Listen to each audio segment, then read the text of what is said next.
kayaknya aku pengen jualan juga deh buat tambah-tambah uang jajan. Lihat deh ini, orang-orang jualan mochi. Gimana kita jualan mochi juga?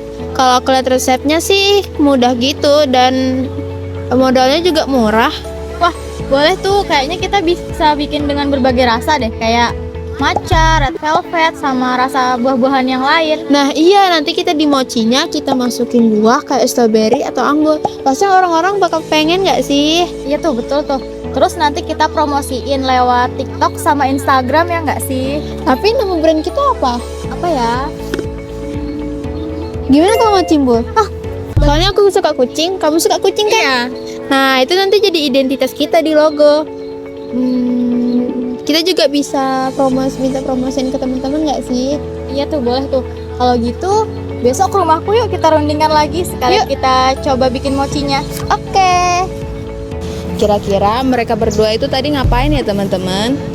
Nah, jadi kalau teman-teman perhatikan, mereka berdua itu telah menyelesaikan suatu aktivitas berpikir kreatif loh. Teman-teman sendiri tahu nggak sih apa itu berpikir kreatif? Jadi, ada beberapa pengertian berpikir kreatif menurut para ahli. Yang pertama itu menurut Suarnan. Menurut Suarnan sendiri, kreativitas atau juga yang sering disebut sebagai berpikir kreatif itu merupakan aktivitas kognitif atau proses berpikir untuk menemukan suatu gagasan-gagasan yang baru dan juga berguna, atau juga yang disebut sebagai new ideas dan useful. Nah, lalu yang kedua ada dari Santrok. Santrok itu mendefinisikan kreativitas sebagai kemampuan berpikir dengan cara baru atau tidak biasa untuk menghasilkan sesuatu yang unik dari suatu masalah.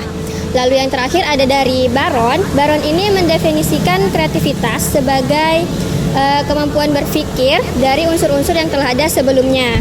Jadi kita bisa simpulkan dari pendapat beberapa para ahli tadi bahwa kreativitas itu merupakan kemampuan untuk menemukan gagasan-gagasan baru dengan kombinasi dari unsur-unsur yang telah ada dan juga masalah yang telah dihadapinya. Dalam pelaksananya, berpikir kreatif tidak bisa muncul begitu saja. Ternyata ada prosesnya loh teman-teman. Yang pertama, ada tahap persiapan, di mana pada tahap ini teman-teman bisa mencari informasi lebih dalam mengenai kegiatan yang akan dilakukan. Bisa dengan membaca, ataupun bisa dengan mencari lebih dalam di website. Lalu yang kedua, ada tahap inkubasi, di mana pada tahap ini teman-teman bisa merilekskan pikiran agar bisa memperoleh ide-ide dan mengubahnya menjadi ide yang brilian. Lalu yang ketiga ada tahap Illuminati, di mana pada tahap ini setelah kita merelaksasikan pikiran, teman-teman bisa mencoba untuk mendapatkan ide nih. Lalu pada tahap yang keempat ada tahap evaluasi, di mana pada tahap ini kita memerlukan kritik dan saran dari teman-teman terdekat ataupun keluarga dari ide-ide yang telah kita perbuat. Lalu yang terakhir, yang kelima, ada tahap implementasi, di mana setelah ide-ide kita dievaluasi tadi, kita bisa mengimplementasikannya di kehidupan kita.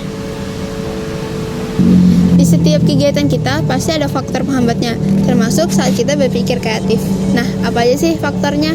Kita cari tahu yuk. Yang pertama itu ada berasumsi tanpa banyaknya data. Harusnya kita berasumsi itu harus ada punya data yang banyak, baru kita bisa berasumsi. Yang kedua, hanya fokus pada pandangan sendiri. Nah, seharusnya kita harus bisa berpikir dengan pandangan orang lain juga agar bisa mengeksplor lebih jauh. Yang ketiga, ada berpikir yoyo atau berpikir labil. Nah, ini paling sering kalian lakukan kan, berpikir labil. Nah, itu kalau bisa dikurangin ya teman-teman, karena ini bisa menjadi faktor menghambat kalian dalam berpikir kreatif. Yang keempat, kurangnya alokasi waktu dalam berpikir kreatif. Dan yang kelima, yang paling sering terjadi yaitu malas berpikir atau berpikir terbatas atau parsial. Nah, ketika malas berpikir, kita akan hanya di situ-situ saja, tidak berpikir lebih jauh, tidak mengeksplor lebih jauh, tidak bisa menciptakan hal-hal yang baru. Nah, jadi itu 5 tadi faktor-faktor penghambatnya. Semoga kalian bisa mengurangi hal-hal yang saya sebutkan tadi. Selamat berpikir kreatif teman-teman. Mungkin banyak dari teman-teman sekalian yang kesulitan untuk melakukan proses berpikir kreatif. Seperti yang dijelaskan oleh Auri tadi, terdapat faktor-faktor penghambat yang dapat menghalangi pola pikir kita untuk melakukan proses berpikir kreatif. Namun sebenarnya proses berpikir kreatif itu dapat diasah ya teman-teman, dengan cara yang pertama, kita harus membuka diri kita atau pikiran kita. Dan selanjutnya kita dapat mencatat ide-ide yang kita pikirkan tadi dan mengembangkan ide-ide tersebut. Lalu yang ketiga, kita juga dapat mengatur pola tidur kita atau menjaga waktu istirahat kita. Dan yang terakhir, kita harus berani mencoba hal baru serta keinginan dan kontribusi dalam berkolaborasi dengan orang lain. Oke. Pada video yang telah kalian simak sebelumnya, pasti kalian sudah mengerti apa itu berpikir kreatif dan mengapa berpikir kreatif sangat diperlukan dalam kehidupan sehari-hari. Jadi, kesimpulan pada akhir video ini yaitu berpikir kreatif merupakan suatu kemampuan dan kegiatan dalam mengelola ide yang dapat kita kembangkan menjadi sesuatu yang baru. Dan berpikir kreatif sangat kita perlukan dalam kehidupan sehari-hari karena dalam setiap harinya kita memerlukan proses dan perubahan agar dapat memaksimalkan hal-hal yang ada sebelumnya. Sekian dari kami. Terima kasih.